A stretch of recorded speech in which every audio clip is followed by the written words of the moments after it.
இந்த கொஸ்டின் வந்து பாத்தீங்கன்னா ஒரு ஃபார்வர்ட் ரியாக்ஷனுக்கு ஒரு ஈக்குலிபிரியம் கான்ஸ்டன்ட் வந்து கொடுத்துருக்காங்க. அதுக்கான பேக்வர்ட் ரியாக்ஷனுக்கு ஈக்குலிபிரியம் கான்ஸ்டன்ட் வந்து என்னன்றது கேட்டுக்கிறாங்க.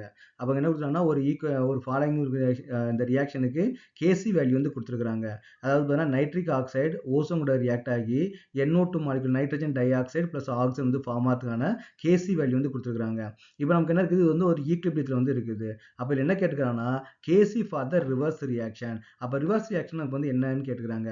அப்போ பார்த்தீங்கன்னா ஃபார்வர்ட் ரியாக்ஷனுக்கும் பேக்வர்ட் ரியாக்ஷனுக்கு வந்து என்ன ரிலேஷன்ஷிப் அப்படின்னு பார்த்தீங்கன்னா, அப்போ கேசி வந்து பார்த்தீங்கன்னா ஃபார்வர்ட் ரியாக்ஷன் எடுத்துக்கிட்டா பேக்வர்ட் ரியாக்ஷன் வந்து பார்த்தீங்கன்னா 1/KC வந்து இருக்கும். அதோட இன்வெர்ஸா வந்து நமக்கு வந்து இருக்கும். அவ்வளவுதான். அப்போ நம்ம என்ன பண்ணலாம், கேசி வந்து நம்ம வந்து டேஷ் எடுத்துவோம். இது நமக்கு வந்து பேக்வர்ட் ரியாக்ஷன். அப்போ பேக்வர்ட் ரியாக்ஷனுக்கு நம்ம ரிவர்ஸ் ரியாக்ஷனுக்கு ஈக்குலிபிரியம் கான்ஸ்டன்ட் நமக்கு என்ன இருக்குன்னு பார்த்தீங்கன்னா ஃபார்வர்ட் ரியாக்ஷனோட இன்வெர்ஸ் தான் நமக்கு வந்து இருக்கும். அப்போ நம்ம என்ன எழுதலாம், அப்போ கேசி inverse which is equal to 1 by என்னன்னு பார்த்தீங்கன்னா 6.3 into 10 to the power of 14 வந்து நமக்கு வந்து இருக்கும்.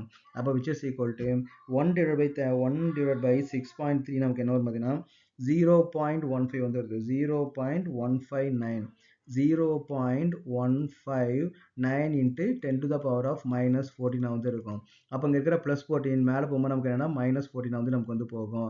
அப்போ இது நம்ம சிம்பிளா நம்ம எப்படி எழுதலாம், 1.59 into 10 to the power of minus 15 வந்து எழுதலாம்.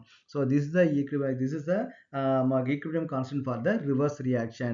அப்போ நம்ம இந்த வேல்யூலேருந்து நமக்கு வந்து ஒரு அடிஷனல் இன்ஃபர்மேஷன் நமக்கு தெரிஞ்சுக்கலாம். அப்போ ஃபார்வர்ட் ரியாக்ஷன் நமக்கு எப்படி இருக்குது, 10 to the power வந்து பாசிட்டிவ்ல வந்து இருக்குது.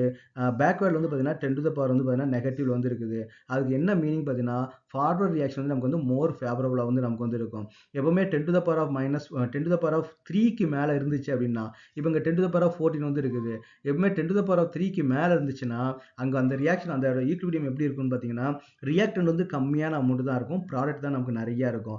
எப்போ 10 to the power of 3 வந்து ரீச் ஆயிட்டாலே 10 to the power of 3 reach ஆயிட்டாலே மேக்ஸிமம் ப்ராடக்ட் தான் இருக்கும், very less amount of reactant தான் இருக்கும். சப்போஸ் வந்து பார்த்தீங்கன்னா 10 to the power of -3 விட நமக்கு கம்மி ஆயிடுச்சு அப்படின்னு வந்து பார்த்தீங்கன்னா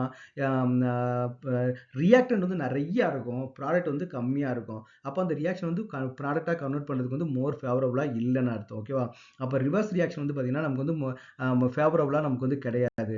அப்போ அந்த ஈக்குவேஷன் நம்ம சிம்பிளா என்ன தெரிஞ்சுக்கலாம், இங்க ரியாக்டன்டோட கான்சன்ட்ரேஷன் கம்மியா இருக்கும். அடுத்த ஈக்குலிபிரியத்துல ரியாக்டன்டோட கான்சன்ட்ரேஷன் ரொம்ப கம்மியா இருக்கும், ப்ராடக்டோட கான்சன்ட்ரேஷன் நமக்கு வந்து அதிகமா இருக்கும். அப்படி கூட நம்ம வந்து இதை வந்து அண்டர்ஸ்டாண்ட் பண்ணிக்கலாம். ஓகே.